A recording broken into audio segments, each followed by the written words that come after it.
அனைத்து தமிழ் மக்களுக்கும் கணேஷின் பணிவான வணக்கம். வாங்க ஃப்ரெண்ட்ஸ், மார்க்கெட் பற்றி டிஸ்கஸ் பண்ணலாம்.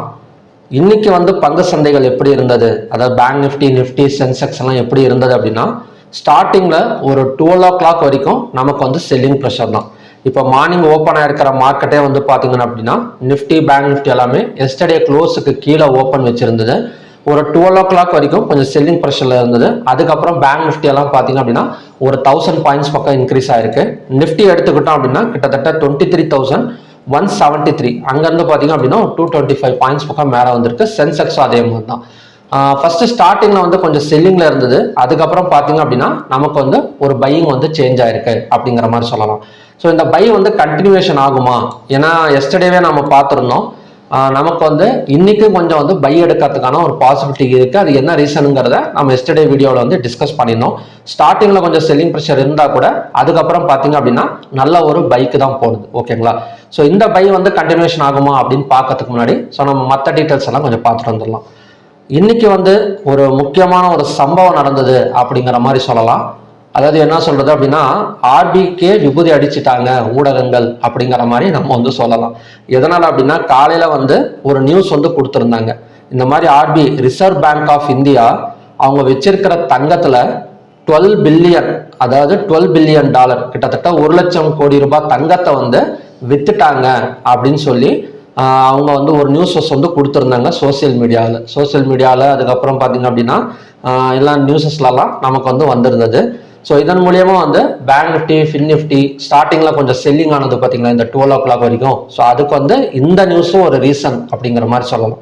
சரிங்க, தங்கத்தை வித்தா எதுக்குங்க பங்கு சந்தைகள் இறங்குது அப்படின்னா, ஆர்பிஐ 1 லட்சம் கோடி ரூபாய் தங்கத்தை விற்குது அப்படின்னா இந்தியாவில் ஏதாவது ஒரு பிரச்சனை இருந்தா அது விற்பாங்க. ஏற்கனவே பார்த்தீங்க அப்படின்னா நிறைய பிரச்சனைகள் போயிட்டு இருக்கு இந்தியாவில். சரி, பண பற்றாக்குறை காரணமாக தான் ஆர்பிஐ இப்போதைக்கு தங்கத்தை விற்குது போல இருக்கு. அது மட்டும் இல்லாம எம்பிசி மீட்டிங் போயிட்டு இருக்கு, அதாவது ரெப்போ ரேட் கட் மீட்டிங் போயிட்டு இருக்கு. இந்த மாதிரி சமயத்துல இந்த மாதிரி நியூஸ் வந்தது பாத்தீங்க அப்படின்னா ஒரு நெகட்டிவ் நியூஸ் அப்படின்னா நாம எடுத்துக்கலாம். ஓகேங்களா? சரிங்க, இது உண்மையா அப்படின்னு கேட்டீங்க அப்படின்னா கொஞ்ச நேரத்துக்கு அப்புறம் ஒரு 11 மணிக்கு அப்புறம் என்ன பண்ணிருக்காங்கன்னா, ஆர்பிஐ இந்த நியூஸ் பொய்யானது, நாங்க அந்த மாதிரி தங்கத்தை விற்கிற மாதிரி எந்த ஐடியாவும் இல்லை, எந்த ஒரு நியூஸுமே கொடுக்கல, இது ஒரு வதந்தி மாதிரி பரவி இருக்கு அப்படின்னு சொல்லிட்டு ஆர்பிஐ சைட்ல இருந்து ஒரு அபிஷியல், ஒரு கவர்மெண்ட் அபிஷியலா நியூஸஸ் அவங்க வெளியிட்டு இருக்காங்க. ஓகேங்களா? அவங்க என்ன சொல்லியிருக்காங்க அப்படின்னா, இப்போதைக்கு ஆர்பிஐல எங்க கிட்ட ஒரு 880 டன் தங்கம் எங்க கிட்ட இருக்கு. இதுல நாங்க எதுவுமே செல் பண்ணல, அதாவது நாங்க விற்க போறது கிடையாது. 880 டன்னுங்கிறது கிட்டத்தட்ட 8,80,000 கிலோ. ஓகேங்களா? ஸோ இதை ப்ரைஸ்ல சொல்லுங்க அப்படின்னா நிறைய ஜீரோஸ் வரும். ஸோ அது ரொம்ப கஷ்டம். நீங்க வேணா கூகுளில் போட்டு பார்த்துக்கங்க. ஓகேங்களா? இவங்க என்ன சொல்லியிருக்காங்க அப்படின்னா, ஃபாரெக்ஸ்லயும் எங்களோட தங்கத்தோட சேமிப்பு அதிகமாக தான் இருக்கு, அதாவது இன்வால்மெண்ட் அதிகமாக தான் இருக்கு. ஸோ அதுலேயுமே எதுவுமே குறைக்கல. ஸோ இந்த வதந்தியை நம்பாதீங்க அப்படின்னு சொல்லி நியூஸஸ் கொடுத்துருந்தாங்க. ஸோ அதுக்கப்புறம் தான் பங்கு சந்தைகள் கொஞ்சம் சரி இதெல்லாம் பார்த்தீங்க அப்படின்னா ஒரு பொய் போல இருக்கு அப்படின்னு சொல்லிட்டு மறுபடியும் இன்வெஸ்டர்ஸ் உள்ளார வந்திருக்காங்க. ஸோ செப்டம்பர் மந்த் பார்த்தீங்க அப்படின்னா gold share in forex reserves எவ்வளோ இருக்குன்னா 13.92. ஸோ போக போக அவங்க பர்சன்டேஜ் அதிகமாக தான் இருக்கு. இதுல கம்மியா எதுவுமே இல்லை. அதாவது இந்தியா இருக்கிற கோல்டு ரிசர்வ்ஸ் சேஃப்ல தான் இருக்கு. இந்த நியூஸ் வதந்தி அப்படின்னு சொல்லியிருக்கிறாங்க. ஓகேங்களா? ஸோ எப்பவுமே இந்த மாதிரி நியூஸ், ஆர்பிஐ பத்தின நியூஸ் பொய்யாக, அதாவது என்ன சொல்றது அப்படின்னா ஒரு ரியூமர் மாதிரி வெளியே வர்றதுக்கு சான்சஸே கிடையாது. ஸோ இது எப்படி வெளியே வந்ததுன்னு தெரியல. இதுக்காக ஃபினான்ஸ் மினிஸ்டர் ஒரு மீட்டிங் மாதிரி அரேஞ்ச் பண்ணியிருக்கிறாங்க. எப்படி இந்த நியூஸ் வெளியே வந்தது, இதை எப்படி தைரியமா என்ன சொல்றது அப்படின்னா நியூஸ் ஊடகங்கள் எப்படி தைரியமா இதெல்லாம் வெளியிடுறாங்க, அதெல்லாம் வச்சு பேசுறதுக்கு ஒரு மீட்டிங் அரேஞ்ச் பண்ணியிருக்கிறாங்க ஃபினான்ஸ் மினிஸ்டர். ஓகேங்களா? ஸோ நெக்ஸ்ட் இந்த ஒரு நியூஸ்னால தான் மார்னிங் கொஞ்சம் செல்லிங் ப்ரெஷர் அப்படிங்கிற மாதிரி சொல்லலாம். அதாவது US proposes 12.5% tariff on India. அதாவது இம்போர்ட்ஸுக்கு அமெரிக்காவில் இறக்குமதி ஆகிற பொருட்களுக்கு 12.5% டாரிஃப் போட போறதா அப்படின்னு சொல்லியிருக்காங்க. ஸோ இந்த டாரிஃப் எதனால அப்படின்னா செக்ஷன் 301. இப்போ செக்ஷன் 301ங்கிறது ஃபோர்ஸ்டு லேபர் அப்படிங்கிற மாதிரி சொல்லலாம். ஃபோர்ஸ்டு லேபர்னா யாருன்னா, இப்போ கடனுக்காக வேலை செய்யறவங்க, அதுக்கப்புறம் பார்த்தீங்க அப்படின்னா ஒரு பாஸ்போர்ட் எல்லாம் வாங்கி வச்சுட்டு நீ இந்த வேலையை செஞ்சுட்டு கடன் அடிச்சுட்டு போ அப்படிங்கிற மாதிரி எல்லாம் இருக்கிறாங்கல்ல. ஸோ அந்த மாதிரி குற்றச்சாட்டுகள் இருக்கு ஒரு சில இது மேல.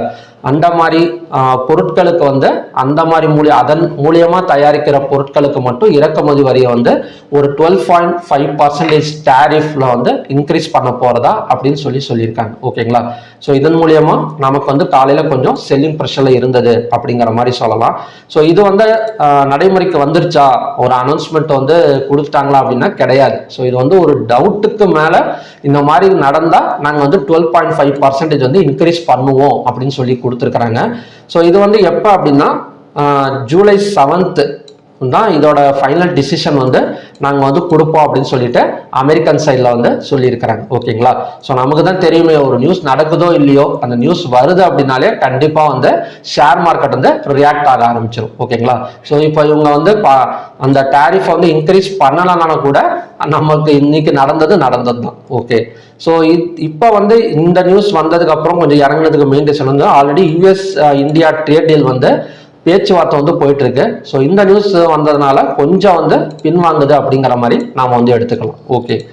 நெக்ஸ்ட் வந்து ஆர்பிஐ எம்பிசி மீட்டிங் என்னதான் நடக்கும் அப்படின்னு பார்த்தோம் அப்படின்னா எல்லாருமே சொல்றது என்னன்னா அன்சேஞ்சு தான் வரதுக்கான பாசிபிலிட்டி இருக்கு அப்படிங்கிற மாதிரி சொல்றாங்க. ஸோ ஆல்ரெடி 5.25% இருக்கு. ஆல்ரெடி அன்சேஞ்சு தான் பண்ணியிருந்தாங்க. இப்போ இந்த 5.25% அப்படியே இருந்தாலே பெரிய விஷயம் அப்படிங்கிற மாதிரி எல்லாருமே பார்த்துட்டு இருக்காங்க. அது மட்டும் இல்லாமல் இன்னைக்கு எஸ்பிஐ பேங்க் சேர்மன் வந்து என்ன சொல்லியிருக்காரு அப்படின்னா அன்சேஞ்சடுன்னு கொடுத்துட்டாலே போதுங்க, அதே எங்களுக்கு வந்து சந்தோஷம் தான் அப்படிங்கிற மாதிரி அவர் வந்து பேசியிருக்கிறாரு. அந்த டைம்ல தான் நமக்கு பேங்க் நிஃப்டி எல்லாம் பார்த்தீங்க அப்படின்னா ஒரு 1000 பாயிண்ட்டுக்கு பக்கம் மேலே வந்திருக்கு அப்படிங்கிற மாதிரி சொல்லலாம். இது வந்து ரேட் இன்க்ரீஸ் ஆனால் என்ன நடக்கும் அப்படின்னா, இப்போ ரேட் இன்க்ரீஸ் ஆனால் மறுபடியும் எஃப்ஐஎஸ் வந்து தொடர்ந்து செல்லிங் போட்டு அடிச்சிருவாங்க. ஓகேங்களா. ஏன்னா ஆல்ரெடி எஃப்ஐஎஸ் வந்து செல்லிங்ல தான் இருக்காங்க. ரேட் அன்சேஞ்சுடுனா பரவாயில்ல, ரேட் கட்டுனா ரொம்ப சந்தோஷம், ரேட் இன்க்ரீஸ்னா வாய்ப்பு கிடையாது, மறுபடியும் வந்து செல்லிங் தான். அந்த மாதிரி தான் நாம் வந்து எடுத்துக்கணும். ஸோ பார்க்கலாம் இதோட ரேட் கட் என்னைக்கு வந்து ரிலீஸ் ஆகும் அப்படின்னா ஜூன் 5th அன்னைக்கு நமக்கு வந்து ரிலீஸ் ஆகும். ஓகேங்களா. ஸோ அதுக்குள்ளார நிறைய நியூஸஸ் வந்து வந்துட்டு இருக்கும் இந்த மாதிரி அப்படின்னு. ஸோ இது எதனால வந்து இந்த தடவை அன்சேஞ்சட் ஆகிறதுக்கான பாசிபிலிட்டி இருக்கு அப்படிங்கிறத பார்த்துடலாம். ஃபுட் ப்ரைசஸ், அதாவது உணவுப் பொருட்களோட விலைகள் வந்து இன்க்ரீஸ் ஆகிட்டே இருக்கு. ஸோ இங்கேயும் சரி வடநாட்டிலையும் சரி. ஸோ அதுக்கப்புறம் க்ரூட் ஆயிலோட ப்ரைசஸ் வந்து இன்க்ரீஸ் ஆகுது. ஆல்ரெடி அந்த பிரச்சனை போயிட்டு தான் இருக்கு பெட்ரோல் அண்ட் டீசல்ல. அதுக்கப்புறம் பார்த்தீங்கன்னா குளோபல் ரிஸ்க் வார் மூலியமா நிறைய வந்து பிரச்சனைகள் இருக்கு. ஸோ அதுக்கப்புறம் பார்த்தீங்கன்னா global slowdown and domestic demand, rupee stability. So rupee வந்து பெரிய அளவில் வந்து ஒரு நிரந்தரமான ஒரு ரேட்ல வந்து இல்லை. நமக்கே தெரியும் ருப்பி வந்து ஒரு நாளைக்கு ஸ்ட்ராங்காக இருக்கு, ஏதாவது ஒரு நியூஸ் கொடுத்தா மறுபடியும் வந்து வீக் ஆகுது, மறுபடியும் ஸ்ட்ராங் ஆகுது, இப்படியே தான் மாறி மாறி போயிட்டு இருக்குது. ஸோ இந்த மாதிரி டைம்ல வந்து ரேட் கட் நடக்கிறதுக்கான பாசிபிலிட்டி இல்லை அப்படின்னு தான் தோணுது. ஓகேங்களா. ஸோ பார்க்கலாம் இந்த மாதிரி வந்து இருக்கு அப்படின்னு. மேக்சிமம் அன்சேஞ்சு வரதுக்கான பாசிபிலிட்டி தான் நிறையவே இருக்கு. ஓகே. ஸோ ஓகே ஃப்ரெண்ட்ஸ், இதான் பார்த்தீங்கன்னா இன்னைக்கான நியூஸ். இப்போ நெக்ஸ்ட் வந்து நம்ம லெவல்ஸ் பார்க்கலாம். இப்போ பேங்க் நிஃப்டியை பொறுத்த வரைக்கும் ஒரு டபிள்யூ பேட்டர்ன் தான். ஸோ ஆல்மோஸ்ட் எல்லாருமே அன்சேஞ்சு தான் எதிர்பார்க்குறாங்க. ஸோ அன்சேஞ்சே வந்துட்டா கூட பரவாயில்ல அப்படின்னு தான் நினைக்கிறாங்க. ஸோ இப்போ வரைக்கும் வந்திருக்கிற நியூஸ் வந்து அன்சேஞ்சு தான். ஓகேங்களா. ஸோ டபிள்யூ பேட்டர்னை பிரேக் அவுட் பண்ணியிருக்கு. ஸோ நெக்ஸ்ட் சப்போர்ட்டுங்கிறது 53,929. ஸோ இந்த இடத்துல சப்போர்ட் எடுத்தால் கண்டினியூஸாக ஒரு 55,160 வரைக்கும் வரதுக்கான பாசிபிலிட்டிஸ் வந்து பேங்க் நிஃப்டியில் வந்து இருக்கு. சப்போஸ் நமக்கு கொஞ்சம் கீழே இறங்கி ஓப்பன் ஆனதுன்னு வச்சுக்கோங்களேன், ஏதாவது ஒரு குளோபல் மார்க்கெட் வந்து ஏதாவது ஒரு நியூஸ் மூலியமா கொஞ்சம் ஃபால் ஆகுது, ஒரு அமெரிக்கன் மார்க்கெட் ஃபால் ஆகுது, இல்லை எம்எஸ்சி குளோபல் இண்டெக்ஸ் வந்து நமக்கு வந்து குறையுது அப்படின்னா கண்டிப்பாக வந்து கொஞ்சம் கீழே இறங்கி ஓப்பன் ஆனால் கூட ஒரு ட்ரிபிள் பாட்டம் சப்போர்ட் 53,126ல சப்போர்ட் எடுத்துட்டு நமக்கு வந்து மேலே வரதுக்கு சான்சஸ் இருக்கு. ஓகேங்களா. ஸோ செல்லிங்கா அப்படின்னு கேட்டிங்க அப்படின்னா செல்லிங் எந்த இடத்துல சான்சஸ் இருக்குன்னா 55,160 வந்தா ஸோ நமக்கு வந்து செல்லிங் எடுக்கிறதுக்கு சான்சஸ் இருக்கு. ஓகே. இன்னைக்கே பார்த்தீங்க அப்படின்னா காலையில எல்லாம் நிக்கியும் அப்புறம் பார்த்தீங்கன்னா வேர்ல்டு ஸ்டாக் எக்ஸ்சேஞ்ச் எல்லாமே வந்து நமக்கு பாசிட்டிவ்ல தான் இருந்தது. இந்த 2 நியூஸ்னால நமக்கு காலையில நல்லா ஏற வேண்டிய ஒரு பங்கு சந்தை கூட இந்த 2 நியூஸ்னால கொஞ்சம் வந்து பின்னாடி வந்துருச்சு அப்படிங்கிற மாதிரி சொல்லலாம். இல்லைன்னா காலையில ஓப்பன் ஆன இடத்துல இருந்தே நமக்கு வந்து மேலே வந்திருக்க வேண்டியது. இன்னொன்று என்ன அப்படின்னா IT sector. So IT sector சுத்தமாக சொதப்பிருச்சு அப்படிங்கிற மாதிரி சொல்லலாம். லாஸ்ட் 3 டேஸாக நல்ல ஒரு பையிங் சோன்ல வந்து இருந்தது. ஸோ இன்னைக்கு காலையில் வீடியோவில் கூட நான் அப்டேட் பண்ணியிருந்தேன். ஏடிஆர் வேல்யூஸ் வந்து ஐடி செக்டாருக்கு வந்து ரொம்ப கம்மியாக வந்து வந்திருக்கு, நெகட்டிவ்ல வந்திருக்கு. ஒரு ப்ராஃபிட் புக்கிங் நடக்கிறதுக்கான பாசிபிலிட்டி இருக்கு அப்படிங்கிறத மார்னிங்லேயே நம்ம வந்து பார்த்துருந்தோம். ஸோ ஐடி செக்டார் மட்டும்தான் இன்னைக்கு நேற்று மேன் ஆஃப் த மேட்ச்ல இருந்தது, இன்னைக்கு வந்து சுத்தமாக ஆட்டத்திலே இல்லை அப்படிங்கிற மாதிரி ஐடி செக்டார் வந்து சேஞ்ச் ஆயிருக்கு. ஓகேங்களா, நெக்ஸ்ட் வந்து நிஃப்டி பார்க்கலாங்க. ஸோ நிஃப்டி எடுத்துக்கிட்டா எக்ஸாக்டா ஒரு ட்ரெண்ட் லைன்ல தான் நமக்கு வந்து நிற்குது. ஸோ இந்த இடம் பார்த்தீங்க அப்படின்னா நமக்கு வந்து ஒரு ட்ரெண்ட் லைன் டிரா பண்ணால் எக்ஸாக்டா ஒரு ட்ரெண்ட் லைன் சப்போர்ட், இந்த ட்ரெண்ட் லைனை பிரேக் அவுட் பண்ணியிருக்கு. ஸோ மறுபடியும் இந்த ட்ரெண்ட் லைன் நம்ம நாளைக்கு பிரேக் அவுட் பண்ணது அப்படின்னா 23,802 வரைக்கும் வரும். இல்லைன்னா கொஞ்சம் கீழே இறங்கி ஓப்பன் ஆனால் கூட இந்த 23,264 தான் நமக்கான நெக்ஸ்ட் சப்போர்ட் ஜோன். ஸோ நான் 15 மினிட்ஸ் டைம் ஃப்ரேமில் தான் ட்ரா பண்ணியிருக்கேன். ஸோ நீங்கள் மறக்காமல் இந்த ட்ரெண்ட் லைனை ட்ரா பண்ணி வச்சிட்டிங்க அப்படின்னா உங்களுக்கு பிரேக் அவுட் கிராஸ் பண்ணுறப்ப கொஞ்சம் ஈஸியாக வந்து இருக்கும். ஓகேங்களா, ஸோ இது எப்போ ட்ரா பண்ணியிருக்கேன் அப்படின்னா May 29th 2.25 கேண்டிலோட ஹை. அதுக்கப்புறம் பார்த்தீங்க அப்படின்னா June 2 அது வந்து 2.25 கேண்டிலோட ஹை. இன்னைக்கு வந்து பார்த்தீங்கன்னா 230 June 10 அன்னைக்கு 230 கேண்டிலோட ஹை. இதெல்லாம் பார்த்தீங்க அப்படின்னா மார்க் பண்ணி வச்சிருக்கேன், பார்க்கலாம். ஸோ இப்போதைக்கான சப்போர்ட் ஜோன் வந்து 23,264, ரெசிஸ்டன்ஸுங்கிறது 23,802. நெக்ஸ்ட் வந்து சென்செக்ஸ் பார்க்கலாங்க. சென்செக்ஸும் ஆல்மோஸ்ட் பிரேக் அவுட் லெவலில் தான் நிற்குது. இதோட சப்போர்ட் ஜோனுங்கிறது 73,813. இந்த ட்ரெண்ட் லைனை பிரேக் அவுட் பண்ணால் 75,750 வரைக்கும் வரதுக்கான சான்சஸ் வந்து இருக்கு. நெக்ஸ்ட் வந்து Fin Nifty. So Fin Nifty and bank நிஃப்டியை பொறுத்த வரைக்கும் நமக்கு வந்து ஒரு பை சைடு பிரேக் அவுட் அப்படிங்கிற மாதிரி எடுத்துக்கலாம். ஸோ பேங்க் நிஃப்டி நமக்கு ப்ராஃபிட் புக்கிங் நடக்கணும் அப்படின்னா நாளைக்கு ஒரு நாள் நடந்தாதான் உண்டு. ஏன்னா நமக்கு வந்து 5th வந்து ஆர்பிஐ வந்து ரேட் வந்து அனௌன்ஸ் பண்ண போறாங்க. ஆல்மோஸ்ட் நமக்கு என்ன அனௌன்ஸ் பண்ணுவாங்கிறத நமக்கு வந்து தெரிஞ்சிடுச்சு, ஒரு 90% வந்து தெரிஞ்சிடுச்சு. மீதி 10% மட்டும் கொஞ்சம் சர்ப்ரைஸா ஏதாவது பண்ணணும்னு நினைச்சா அவங்க வந்து பண்ணலாம், வேற வழி கிடையாது, அன்சேஞ்சு தான். ஓகேங்களா, ஸோ அப்படி இருக்கிறப்ப பெரிய அளவில் நாளைக்கு ப்ராஃபிட் புக்கிங் நடக்குமா அப்படிங்கிறது டவுட் தான்.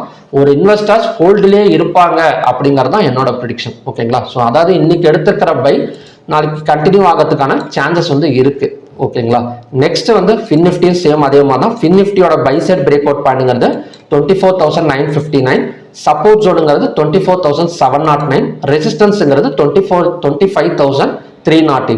ஓகே, ஸோ இதான் பார்த்தீங்கன்னா இன்னைக்கான கண்டிஷன். மிட் கேப் நிஃப்டி பார்த்துலாம். மிட் கேப் நிஃப்டி ஆல்மோஸ்ட் நமக்கு பையிங் தான். பிரேக் அவுட் பாயிண்ட் மட்டும் எடுக்கணும், அதாவது buy side break out point 14,258. So இதையும் பிரேக் அவுட் பண்ணால் 14,652 வரைக்கும் வரதுக்கான சான்சஸ் வந்து நமக்கு வந்து நிஃப்டி மிட் கேப்ல வந்து இருக்கு. ஓகே, இப்போ இந்தியா விக்ஸ் எல்லாம் என்னதாங்க சொல்லுது? இப்போ ஒன் டேல வச்சு பார்த்தோம் அப்படின்னா இந்தியா விக்ஸை வச்சு ஏதாவது நம்ம முடிவு எடுக்கலாமா அப்படின்னு கேட்டிங்க அப்படின்னா இந்தியா விக்ஸை பொறுத்த வரைக்கும் ஒரு கிரீடி மார்க்கெட் அப்படிங்கிற மாதிரி சொல்லலாம். யூஎஸ்டி ஐஎன்ஆரும் நமக்கு வந்து வீக்ல தான் போயிட்டு இருக்கு. அதாவது இந்தியா விக்ஸ் அதுக்கப்புறம் யூஎஸ்டி ஐஎன்ஆர் எல்லாம் பார்த்தீங்க அப்படின்னா நமக்கு வந்து ஒரு செல்லிங் மார்க்கெட் தான் காட்டுது. ஆனால் மற்ற டேட்டாஸ் எல்லாம் பார்க்குறப்ப நமக்கு வந்து பையிங்ல இருக்கு, பார்க்கலாம். இருந்தாலுமே நம்ம சப்போர்ட் அண்ட் ரெசிஸ்டன்ஸ் ப்ராப்பராக நம்ம ஃபாலோ பண்ணால் போதும். ஓகேங்களா, நெக்ஸ்ட் வந்து க்ரூட் ஆயிலுக்கு போயிடலாம். இப்போ ஸ்டாக் ஹீட் மேப் எடுத்துக்கிட்டோம் அப்படின்னா நமக்கு வந்து இன்னைக்கு ஐடி செக்டார் மட்டும்தாங்க டவுனு. ஸோ மற்ற செக்டார்லாம் நல்லாவே பர்ஃபார்மன்ஸ் கொடுத்துருக்கு. ஐடி செக்டாரும் இன்னைக்கு வந்து நல்ல ஒரு பர்ஃபார்மன்ஸ் கொடுத்துருந்தது அப்படின்னா கண்டிப்பாக நிஃப்டி ஒரு இன்னும் ஆல்மோஸ்ட் நமக்கு ஒரு 200 பாயிண்ட்ஸ் மேலே வந்திருக்கு. இன்னும் 200 பாயிண்ட்ஸ் கூட நமக்கு வந்து மேலே வந்திருக்க வேண்டியது. ஐடி செக்டார்லாம் கொஞ்சம் சொதப்பிருச்சு அப்படிங்கிற மாதிரி சொல்லலாம். ஸோ குளோபல் டேட்டா பெரிய அளவில் மூவ்மெண்ட் இல்லை. காலையிலலாம் ஒரு 5 பாயிண்ட் மூவ்மெண்ட்ல இருந்தது. இப்போ வந்து பார்த்தீங்க அப்படின்னா 0.77 மட்டும்தான் பாசிட்டிவ்ல வந்து இருக்கு. ஓகேங்களா, நெக்ஸ்ட் வந்து open interest data. So open interest டேட்டாவை பொறுத்த வரைக்கும் கால் ஆப்ஷனை பை பண்ணி புட் ஆப்ஷனை செல் பண்ணியிருக்கிற மாதிரி தான் க்ளோசிங் கொடுத்துருக்காங்க. என்எஸ்சியில் எடுத்துக்கிட்டா 3,331 ஸ்டாக்ஸ் வந்து ட்ரேட் ஆயிருக்கு. அதில் அட்வான்ஸ் வந்து 1,339, டிக்ளைன்ஸ் வந்து 1,876, அன்சேஞ்சு வந்து 116. 52 வீக் ஹைல 76 ஸ்டாக்ஸும் 52 வீக் லோல வந்து 57 ஸ்டாக்ஸும் வந்து நமக்கு வந்து போயிட்டு இருக்கு. Number of stocks in upper சர்க்கியூட்ல 91, number of stocks in lower சர்க்கியூட்ல ஒரு 105 பார்த்தீங்கன்னா ட்ரேட் ஆயிட்டு இருக்கு. ஸோ ஓவராலாக நமக்கு வந்து 52 வீக் ஹைல 76 ஸ்டாக்ஸ் இருக்கு. ஸோ அந்த 76 ஸ்டாக்ஸ்ல பெரும்பாலும் வந்து high weightage stocks and mid cap stocks இருக்கு அப்படிங்கிற மாதிரி சொல்லலாம். செக்டார் வைஸ் க்ளோசிங் பார்த்தோம் அப்படின்னா ஐடி மட்டும்தான் கிட்டத்தட்ட 5% வரைக்கும் நமக்கு வந்து டவுன் ஆயிருக்க தவிர, ஸோ மற்றதெல்லாம் பரவாயில்ல. எஃப்எம்சிஜி ஐடி மட்டும்தான் டவுன் ஆயிருக்க தவிர மற்றதெல்லாம் கொஞ்சம் பாசிட்டிவ்ல தான் இருக்கு.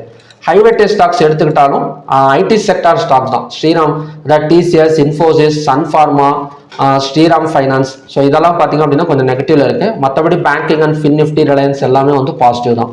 டாப் கெய்னர்ஸ்னு எடுத்துக்கிட்டோம் அப்படின்னா Apollo hospital, TMPV, Max Health, ICIC bank, trend.